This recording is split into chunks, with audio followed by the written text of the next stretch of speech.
Hi, I'm Menti. I'm a PhD candidate from the Robotics and Multibody Mechanics group, and in this video I'll be presenting the results of our conference paper, comparing the OpenSim and BoB musculoskeletal simulation software. Now, this type of software enable us to model the human body, its skeleton and muscles, and to make predictions on, for example, the forces that are generated inside of these muscles. Now, why do we need this kind of simulation software? Well, these kind of software allow us to study problems like musculoskeletal disorders, which are a major problem in industry with a total financial cost of 240 billion euros in 2015 in Europe. Of course, we can also do a lot of experiments to study these type of problems, but these can be quite time intensive and don't necessarily give us information on deep muscles, while the simulation software can. Additionally, these type of software also allow us to make predictions on the effect of movement or forces on the human body. For example, wearing an exoskeleton and what the effect is on the human. Now, why do we then need to compare this type of software? Well, a lot of them are out there and they can differ on different elements. For example, the way in which they represent the muscles in the model, the number of muscles, but also the parameters that determine how much force can be generated. They can also differ in terms of the tools that are available and the implementation of those tools, like for example the cost function, determining the activation of the muscles. But finally, it's also important to compare these software to validate them, for example by comparing them to validated software and to be more confident in our results if we want to apply them to real predictions. For this reason, we selected two types of software. The OpenSim software, which is very well known in the community and is also validated and open source, and on the other hand, the BoB musculoskeletal software, which is a bit less well known. Now, opposite to OpenSim, BoB is a commercial software and is not open source.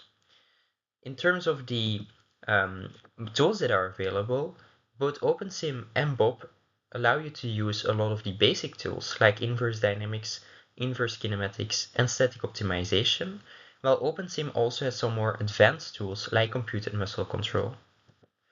OpenSim also provides a lot of freely available models on the SimTK website, which are also validated, while BoB allows you to use one model, which is highly customizable. In terms of the programming interfacing, OpenSim allows you to do a lot of computations in different programming with different programming languages like C++, Python, and MATLAB, while BoB is completely MATLAB based. And finally, in terms of the inputs, OpenSim and BoB both allow you to import any type of input or movement data, like optical markers and IMU data. However, when importing IMU data into OpenSim, there is some additional scripting required. Now, with these two software, we wanted to answer some research questions. First of all, we want to compare the OpenSim and BoB software in terms of the predicted joint angles, joint torques, and muscle activations. Comparisons between OpenSim and BoB are limited in literature, and an additional novelty of our work is applying this comparison to a practical upper limb lifting task. Secondly, we also wanted to find the major differences between the software beyond the ones that I just mentioned. And finally, we also wanted to look at the point of view of a novel user in biomechanical analysis and how easy it is to set up such analysis in both software.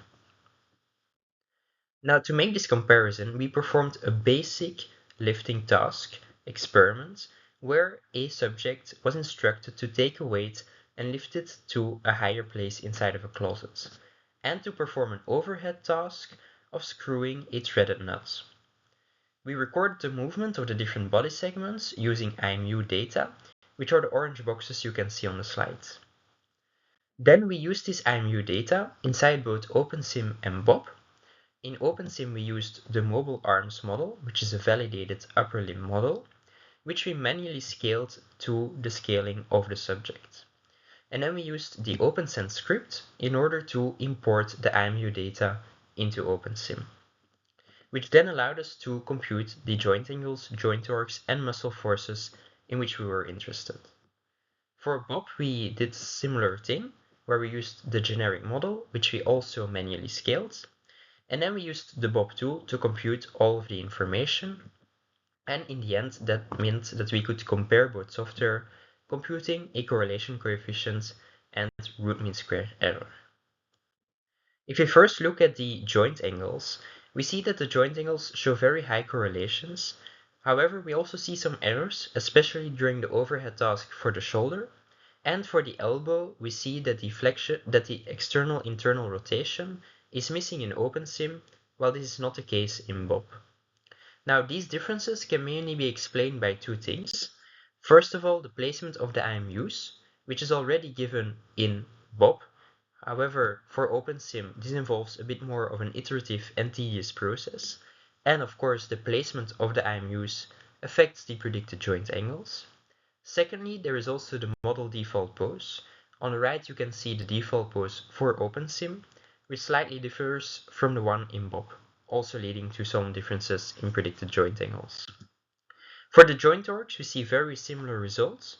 We see some differences at the end of the experiment and for the elbow for the overhead task, which can mainly be explained by the missing rotation in OpenSim, entailing also a torque contribution. And at the end of the experiment, the model doesn't necessarily return to its default position in OpenSim, leading again to some remaining joint torques. For the muscle forces, we see much larger differences in terms of the absolute amplitude, while the correlations still show a significant relationship for the biceps brachialis and for the brachioradialis. For the triceps, we see much larger differences with no longer any significant correlation. For the muscles, the differences can mainly be explained by the different implementations of the muscles in OpenSim and BoB. For example, OpenSim has much more muscles in the lower arm compared to BoB, but also each muscle is represented by a line, representing a kind of spring damper system, and sometimes one muscle can be represented by multiple lines in BoB and not necessarily in OpenSim, making it difficult to transfer parameters between software and to establish a clear comparison. And finally, there are also parameters like the maximal force that can be generated, which also differ between both software. If we then finally look at the computation time, we see that OpenSim requires a lot more time to compute the muscle forces, 15 minutes, while BoB computes all of the information in less than 2 minutes. And this is mainly due to the more involved muscle model used inside of OpenSim. So to summarize, in terms of the joint torques and joint angles, we find very similar results in OpenSim and BoB, with the main differences being explained by the implementation or the definition of the model. For the muscle forces, there are larger differences, especially for the triceps muscles, which can be explained by the different implementations of the muscle, like the maximal force that can be generated. In terms of the differences between the different software, one of the major differences in OpenSim and BoB is that BoB allows much less customization compared to OpenSim, both in the availability of scripting interfacing and also in the available models and tools that are there in OpenSim. However, this comes at the cost of a much longer time to compute the muscle forces in OpenSim compared to BoB. In terms of a novel user, that also means that there's a larger learning curve for users in OpenSim, with much more attention required to details in order to be confident in the results, thus lending itself more to more advanced users seeking this additional customization. While BoB is very easy to set up and import the data, even for a novel user to perform a quick and easy biomechanical analysis. In future work, it would be interesting to further explore this comparison, including also EMG validation or different subjects and type of movements, and also to create a basic model with the same parameters in OpenSim and BoB to establish a more fundamental comparison. So the take-home messages of this conference paper are first of all that joint torques and joint angles are very similar in OpenSim and BoB, with differences explained by model definitions, while muscle parameters differ much more, mainly due to the definitions of the muscles.